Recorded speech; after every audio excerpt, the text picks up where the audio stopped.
Halo sahabat pencinta film, bersama saya Anton Tangke. Yuk kita ambil hikmah dari setiap alur cerita film agar kita bijaksana dan menjadi lebih baik lagi.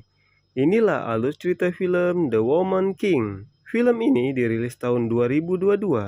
Diangkat dari kisah nyata yang menceritakan perempuan kuat dan tangguh asal Afrika pada era tahun 1800-an. Dengan keterampilan dan keberaniannya, berhasil mengembalikan hak asasi perempuan.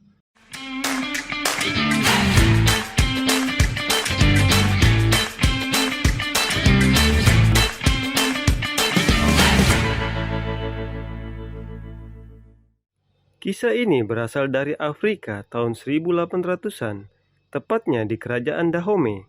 Dibentuklah pasukan khusus wanita bernama pasukan Agoji yang ditakuti dan disegani. Malam hari di perkemahan tentara Mahi yang merupakan sekutu kerajaan Oyo, pasukan Agoji melakukan penyerangan untuk menyelamatkan penduduk kerajaan Dahomey yang ditangkap oleh tentara Mahi, dan pertarungan sengit pun terjadi.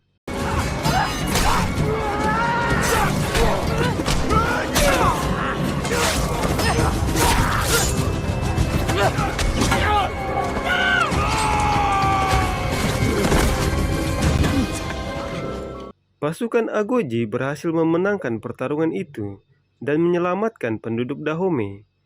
Mereka juga menahan penduduk desa Mahi dan berniat menjadikan tahanan itu sebagai pasukan barunya.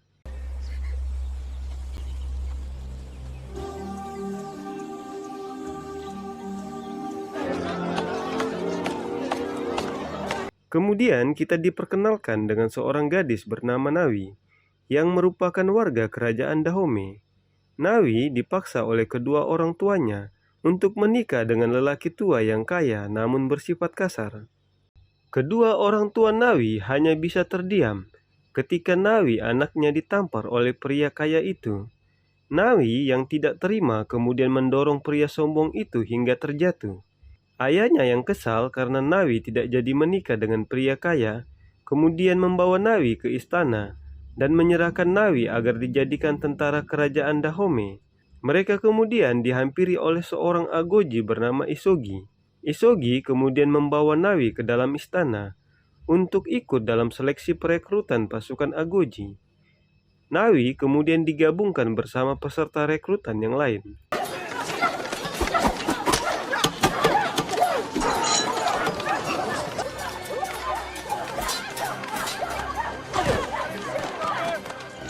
Raja Geso adalah raja ke-9 di kerajaan Dahomey. Dia memiliki banyak istri yang selalu mendampinginya. Raja Geso kemudian mengumpulkan para jenderalnya, termaksud Naniska yang merupakan jenderal wanita terkuat di kerajaan Dahomey. Kala itu kerajaan Dahomey bisa bertahan hidup karena mereka menjual tawanan yang mereka tangkap dari perang. Mereka menjualnya kepada orang-orang Eropa, namun pada saat itu Naniska yang berpikiran maju ingin mengubah kebiasaan itu. Ia menganggap bahwa perdagangan tawanan hanya akan membuat kerajaan menjadi lemah, apalagi saat ini mereka kekurangan pasukan untuk melawan pasukan kekaisaran Oyo yang dilengkapi persenjataan modern. Naniska mengusulkan kepada rajanya agar para tawanan dijadikan pasukan Dahomey. Sedangkan untuk bertahan hidup, kerajaan Dahomey bisa melipat gandakan hasil bumi seperti emas dan minyak kelapa sawit. Raja Geso pun menyetujui usulan dari Naniska. Nawi dan yang lainnya kemudian dilatih dengan sangat keras untuk menjadi calon Agoji. Mereka membuat senjata dengan menggunakan tali, berlari menaiki bukit, berlatih menggunakan pedang, menembak dan bertarung antara calon Agoji. Feet and cut your throats. Use your feet and walk. Get up. Are we training to cook? You are cutting a body. Get slow.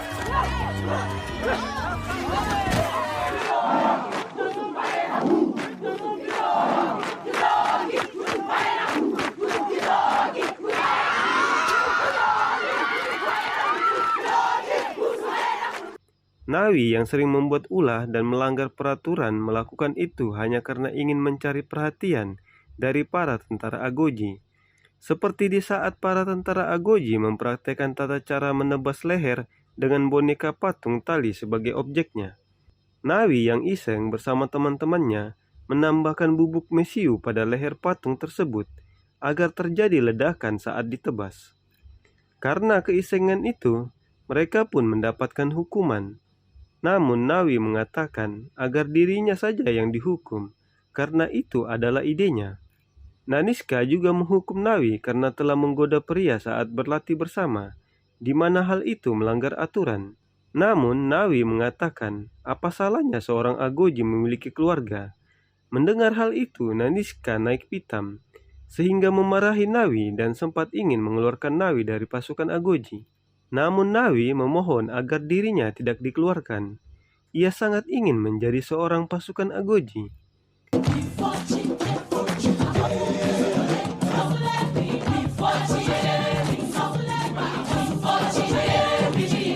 Siang hari, di saat para tentara kerajaan Dahomey melakukan pesta, tiba-tiba saja para pasukan tentara Oyo memasuki istana kerajaan Dahomey dengan menunggangi kuda.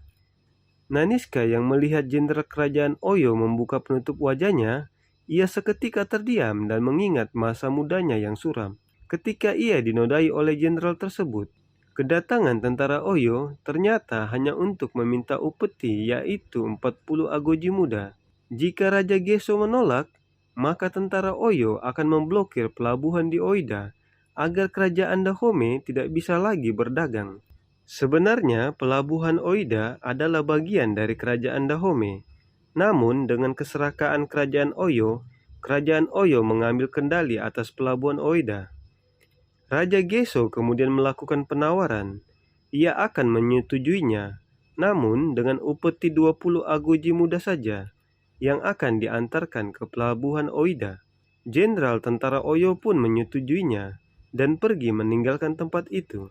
Naniska kemudian membawa 20 Agoji ke pelabuhan untuk diserahkan ke kerajaan Oyo.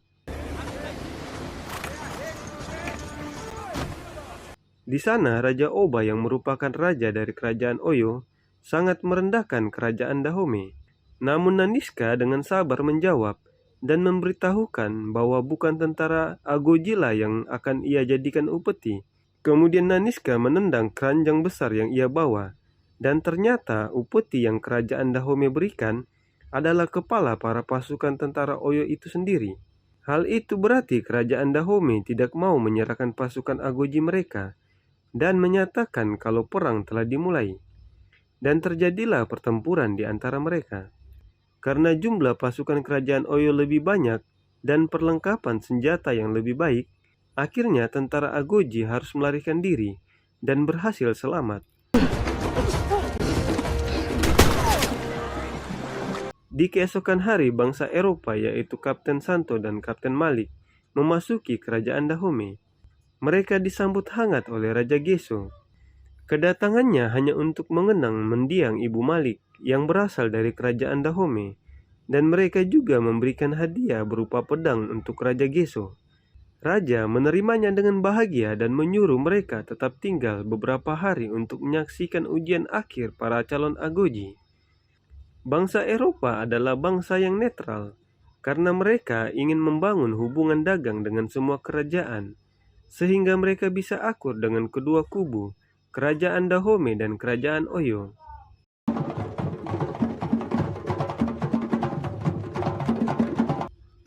Beberapa saat kemudian, ujian akhir calon Agoji pun dimulai.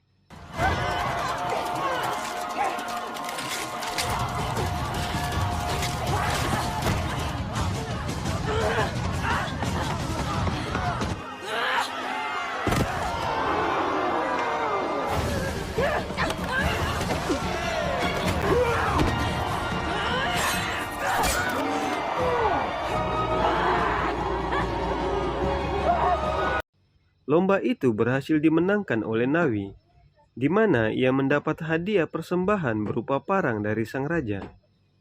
Di tempat peristirahatan itu, Naniska bersama Agoji veteran yang lain memuji aksi Nawi yang cukup hebat saat di perlombaan tadi.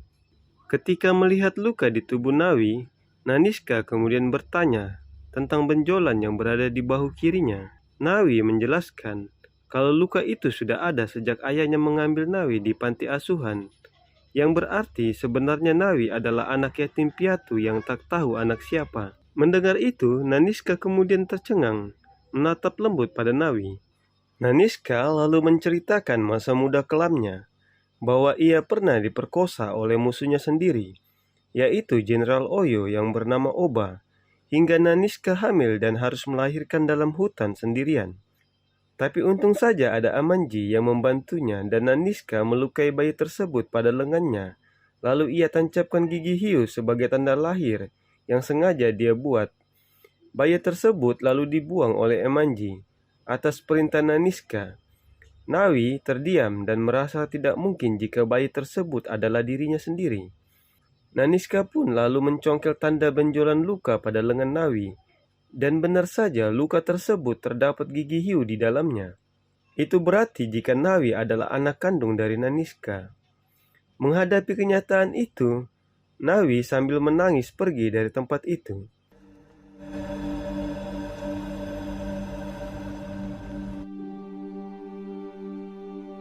Keesokan harinya, Naniska didampingi Isogi dan 2 jenderal pria memantau pergerakan Kekaisaran Oyo yang telah menambah pasukan dengan bekerja sama dengan suku-suku yang lain.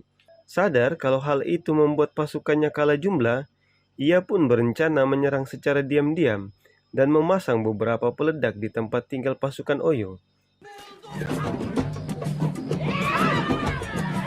We are the spear of victory!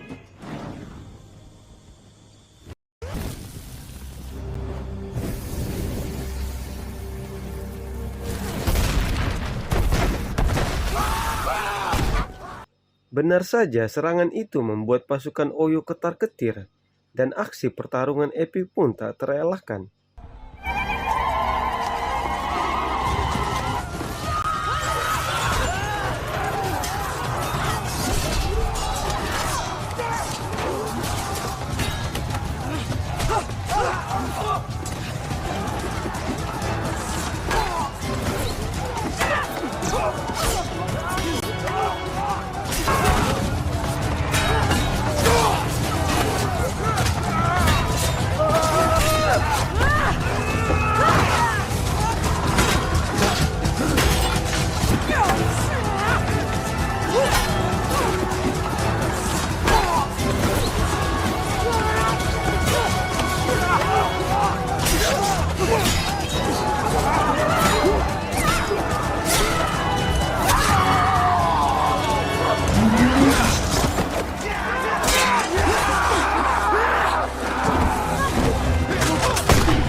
Akhirnya pihak kerajaan Dahome memenangkan peperangan.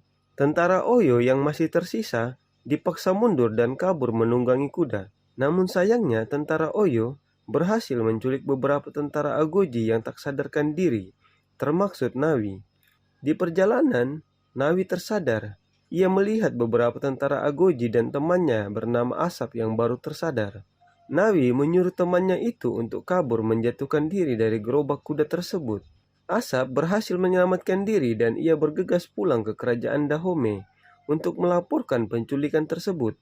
Para Agoji yang ditangkap itu kemudian dikurung di pelabuhan Oida untuk diperdagangkan ke bangsa Eropa.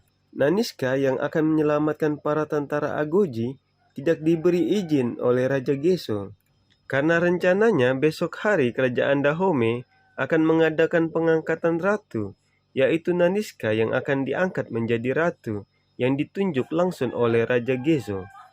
Menjadi ratu itu merupakan penghargaan karena Naniska selama ini sudah banyak berkorban bagi kerajaannya. Mendapat kehormatan dari sang raja tak membuat Naniska besar kepala. Ia menganggap bahwa gelar itu tak pantas diterimanya karena beberapa tentara Agoji masih ditahan. Naniska berencana menyelamatkan para tentara Agoji yang ditangkap. Apalagi ia mengetahui bahwa anaknya yaitu Nawi juga ditahan. Namun raja menolak dan tidak memperbolehkan. Naniska menjadi dilema antara tetap tinggal untuk pengangkatannya sebagai ratu atau pergi menyelamatkan para Agoji dan anaknya. Naniska kemudian mengambil keputusan untuk pergi diam-diam seorang diri di malam hari. Namun tak disangka-sangka para tentara Agoji lainnya mengikuti Naniska. Mereka sangat setia kepada jenderal wanita tersebut, meskipun akan ada konsekuensi yang akan mereka dapatkan setelah mereka pulang nanti, karena mereka telah melanggar perintah raja. Tentara Agoji yang ditahan kemudian disekap dalam sel kurungan besi. Mereka akan dijual pada bangsa Eropa dengan harga tinggi. Malik kemudian membawa Nawi ke kamarnya untuk memisahkan Nawi dari orang-orang Eropa. Malik menyelamatkan Nawi, mengajak Nawi untuk ikut dengannya ke negaranya. Ternyata Malik sudah jatuh cinta pada Nawi. Setibanya tentara Agoji di pelabuhan Oida, mereka langsung menyerang para tentara Oyo. Dengan marahnya, Naniska memerintahkan Agoji untuk membakar dagangan milik kerajaan Oyo hingga habis tak tersisa. Peperangan berdarah pun kembali dimulai. Nawi yang melihat para sahabatnya tentara Agoji datang menyelamatkannya, ia pun ikut terjun dalam peperangan.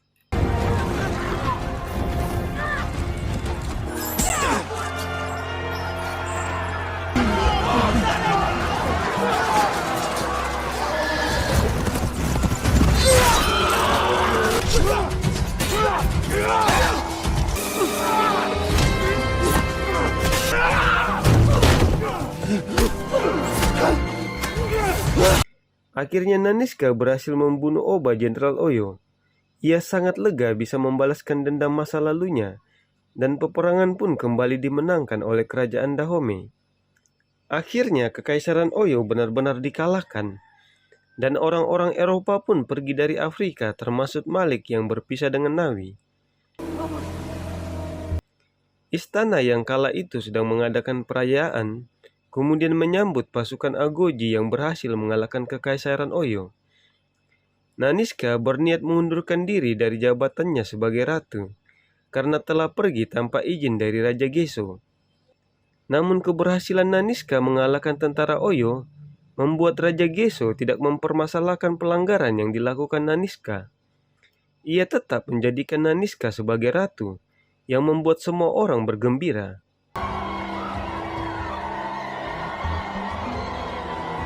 Film ditutup dengan Nawi yang memanggil Naniska dengan sebutan ibu. Cerita film ini pun berakhir. Hikmah dari cerita film ini, para wanita yang dianggap lemah ternyata bisa menjadi lebih kuat dari para pria. Latihan yang keras bisa membuat yang lemah berubah menjadi kuat. Perbudakan di zaman sekarang ini dalam bentuk apapun sudah tidak boleh terjadi, karena manusia memiliki hak asasi dan hak untuk merdeka. Mungkin kita menganggap Naniska adalah seorang ibu yang jahat karena telah menelantarkan anaknya yang bernama Nawi. Tapi ternyata Naniska adalah seorang ibu yang menyayangi anaknya dan berjuang menyelamatkan anaknya ketika Nawi dalam bahaya. Ambil hal positif dari sosok Naniska, seorang wanita yang kuat, pemberani, tegas, namun rendah hati, berjuang sepenuh hati tanpa mengharapkan penghargaan dan jabatan. Dan Naniska juga seorang ibu yang menyayangi Nawi anaknya. Oke sahabat, jika kamu menemukan hikmah lain dari cerita film ini, silakan tuliskan di kolom komentar. Semoga sahabat yang subscribe channel Hikmah Cerita Film ini, rezekinya berlimpah, berumur panjang, sehat selalu dan hidup bahagia. Sampai jumpa di Hikmah Cerita Film yang lain.